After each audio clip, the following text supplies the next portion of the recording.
Então nós chegamos agora no livro de Levítico. Parabéns para você que está fazendo a leitura da Bíblia em um ano, já passou por Gênesis e Êxodo, passou incólume, mesmo depois daquela metade de Êxodo que começam aquelas leis e tudo, mas você está bem, está animado e agora você chegou em Levítico. Agora realmente a coisa pode complicar.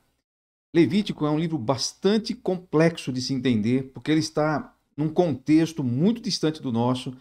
Mesmo na revelação de Deus, ele está no começo da revelação, então tem muita coisa ali que não se aplica mais diretamente aos nossos dias.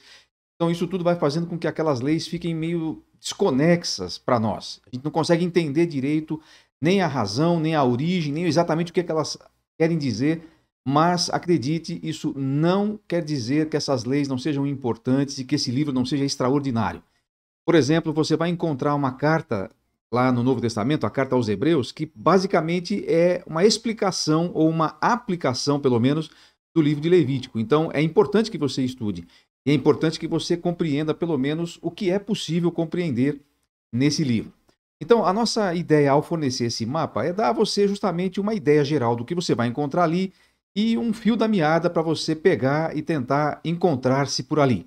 Então vamos lá, primeira divisão. Lembrando que essas divisões que a gente faz são divisões, eu vou dizer, aleatórias, no sentido assim, de que cada um vai fazer de um jeito. Se você lembra quando você estava lá no curso de literatura ou na aula de comunicação e expressão lá no ginásio, né, no ensino médio, e o professor pedia para você ler e fazer um resumo do livro. Então cada um faz o resumo de um jeito. Lógico que os principais itens, os principais temas de um livro vão ser iguais, mas se você pegar 10 estudiosos que vão fazer essas divisões, eles vão fazer de forma diferente. Aqui a gente tem procurado usar 3 ou 4 palavras que vão seguir uma sequência para que ajude a você a memorizar e a entender melhor o que você vai encontrar ali. Então vamos lá?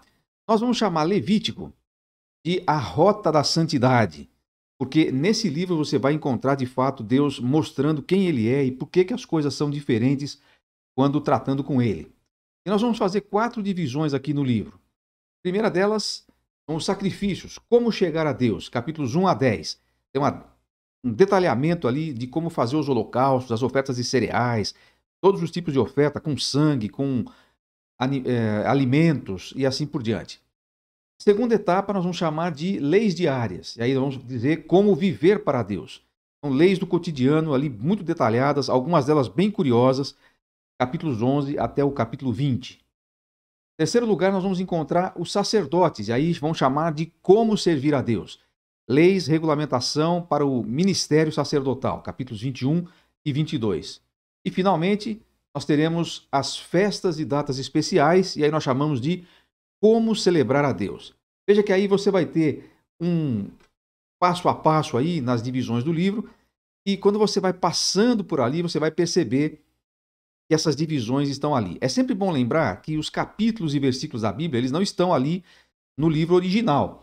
Capítulos e versículos foram uma criação, digamos assim, de um cidadão aí depois que a Bíblia estava impressa, né, em livro, já em termos de história, recentemente, né, depois de Gutenberg, portanto. Então, nem sempre as divisões dos capítulos coincidem direitinho com a divisão ou com a dinâmica de um livro. Aqui em Levítico eu acho que está bem feito, mas tem alguns lugares que você não pode ir só pelo capítulo, que às vezes um assunto começa num capítulo e termina no outro. Não sei direito te dizer como é que essas divisões foram feitas, mas o fato é que nós estamos tentando fazer o possível para que você fique mais organizado na hora de fazer sua leitura. Bom, tendo dado essas divisões, eu queria fazer alguns destaques, algumas ênfases, como a gente chama, a respeito do livro de Levítico. Eu queria que você observasse, vários livros da Bíblia têm isso, mas Levítico parece que, em especial, Levítico parece que tem uma estrutura poética como se fosse um hino. Sabe aqueles hinos que a gente cantava? Bom, acho que ainda se canta, né? Em muitas igrejas ainda se cantam os hinos tradicionais, que tinham lá as estrofes e os estribilhos, ou coros, né? Que se repetiam. Então você tem lá uma estrofe, o coro, depois continua mais uma estrofe, volta no coro ou no estribilho e assim por diante. Lembra disso? Pois é. Levítico é mais ou menos assim. Levítico é um hino que tem vários estribilhos. E é interessante que você observe isso, porque quando você pega essas repetições elas vão se referindo, obviamente, ao contexto, e a impressão que dá, eu não sei exatamente por que esses estribilhos estão ali, essas repetições. Pode ser até que tenha sido feito justamente para ajudar na memorização. Porque ao voltar ao estribilho, ao repetir aquela frase, você ressalta, você dá a ênfase daquele capítulo ou daquele contexto. Vou dar alguns exemplos. Eu não coloquei todas as referências, mas veja como isso acontece. Vamos lá, os hinos de Levítico, alguns deles. Por exemplo, nos primeiros capítulos você tem essa frase: oferta preparada no fogo de aroma agradável ao Senhor. Toda hora vai aparecer isso. Olha, vou anotar aqui alguns versículos. Capítulo 1, versículos 9, 13, 17. Capítulos 2, versículo 2 e 9. Sendo que do capítulo 1 eram ofertas de animais preparadas no fogo. E o capítulo 2 são ofertas de cereais. Observe que ali toda hora fala: isso é uma oferta preparada no fogo de aroma agradável ao Senhor. Qual é a ênfase aqui? Deus se agradará dessa oferta. Deus terá prazer nessa oferta, quaisquer que fossem os tipos de ofertas, como você vai ler lá depois. Então, essa é uma das repetições constantes aí no livro. Depois você vai ter, mais para frente, quando começa a falar das ofertas pelo pecado, você vai encontrar esse refrão: e este será perdoado. Ao fulano pecou e trouxe essa oferta, se ele apresentar a oferta direitinho, esse lhe será perdoado, quer dizer, o pecado será perdoado. Olha quantas vezes acontece isso aí, capítulos 4, 20, 26, 31, 35, 5 e 10, 13, 16, 6 e 7, talvez até tenha outros aí, mas esses são alguns exemplos, você vai encontrar essas repetições aí. Qual é a ênfase aqui? É uma ênfase mais ou menos óbvia, né? Você está tendo a garantia, Deus está dando a garantia ao ofertante que se ele apresentasse a oferta do jeito que estava descrita ali, ele receberia o perdão dos seus pecados. Isso é uma garantia excepcional, extraordinária. Era para isso que ele estava fazendo exatamente essa oferta. Vamos ver mais algumas. Olha lá, você vai encontrar esta aqui: sejam santos porque eu, o Senhor, sou santo. Essa se repete em vários lugares do livro. Eu anotei algumas aqui a partir do capítulo 11, versículos 44 e 45, capítulo 19, versículo 2, capítulo 20, 26, 21 e 8. Deve haver outros. Sejam santos porque eu, o Senhor, sou santo. E é interessante essa aqui, outra ênfase importante do livro de Levítico, talvez a mais importante. Por que tantas separações entre puro e impuro, animais puros, alimentos puros, vestes puras? Uma série de coisas que denotavam a separação. Santo é separado. O povo de Deus não era igual aos outros. Eles não eram igual aos outros porque Deus não é igual aos outros deuses. Então, esse refrão é excepcionalmente importante no livro de Levítico. É interessante que você vai encontrá-lo e dá uma olhadinha no contexto. Você vai ver, olha, Deus está falando isso porque ele está dizendo que o povo é diferente, que o povo é separado, o povo não é um povo qualquer, é o povo de Deus, né? Um outro exemplo aqui de refrões: eu sou o Senhor. Não só para dizer que eu sou o Senhor que é santo, mas para dizer que eu sou o Senhor, isto é, eu sou Jeová, Deus. Não tem outro Deus além de mim. Lembra que lá no 10 Mandamentos é assim que ele se apresenta. Ele começa os 10 Mandamentos falando assim: eu sou o Senhor.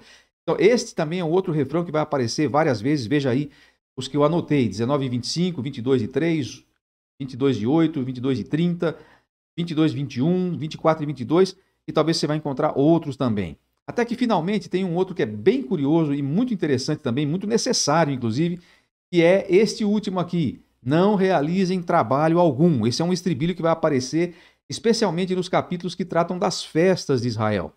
Havia alguns feriados nacionais que deviam ser seguidos, eles tinham a ver com as festas sazonais do povo de Israel. Cada uma delas tinha o objetivo de lembrar um aspecto da história e do relacionamento do povo com Deus. Estudar essas festas é um assunto assim muito legal, é uma matéria muito boa para você ver as particularidades de cada uma delas, os ensinamentos preciosos que nós podemos tirar dali. Mas nesse momento eu só quero ressaltar que quando Deus está falando dessas festas, desse feriado, a ênfase é: não trabalhem nesses dias. Bom, pode parecer meio curioso dizer isso, principalmente num país como o Brasil, que tem tantos feriados. No entanto, a questão aqui era que era muito fácil, até por questão de ganância, eles não quererem parar de trabalhar naqueles dias, não querer parar de produzir para não deixar de ganhar um dinheiro, não ter um dia lucrativo para se dedicar a Deus. E algumas dessas festas não eram de um dia só. Havia feriados que duravam semanas. Eles tinham que parar o seu trabalho, não podiam fazer nada, não podiam render financeiramente. E aí Deus faz questão de dizer: nesses dias não façam nenhum trabalho, porque vocês têm que se dedicar a celebrar o Senhor, celebrar os relacionamentos de Deus com o seu povo. E nesses dias você não deve trabalhar. Você fala assim, mas quem é que ia querer trabalhar no feriado? Acontece que, como eu disse, eles deixariam de ganhar nesses dias. E você vai ver depois na história que muitos períodos houve na história de Israel em que eles não cumpriram esses feriados, não celebraram essas festas. Você vai ver os profetas falando contra isso. Você vai ver os homens de Deus levantando-se contra o fato de que o povo tinha simplesmente deixado de fazer as celebrações. Por exemplo, lá nos dias de Josias, você vai encontrar que a Páscoa não era celebrada fazia muito tempo.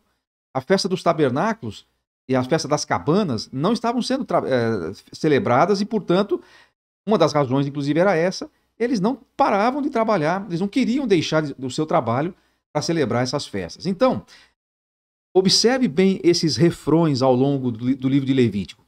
Mesmo que você não compreenda toda a estrutura e todos os detalhes do livro de Levítico, eu tenho certeza que com essas dicas você poderá ter uma compreensão e uma apreciação melhor desse livro tão importante. Vamos concluí-lo? Vamos concluí-lo e eu te encontro lá no livro de Números. Se você não está seguindo ainda, não faz parte do grupo Bíblia em um Ano com Alvo, entre agora, dá tempo. Não importa quando você está vendo esse vídeo, acesse o link e faça parte da nossa comunidade. Deus abençoe você. Até a próxima.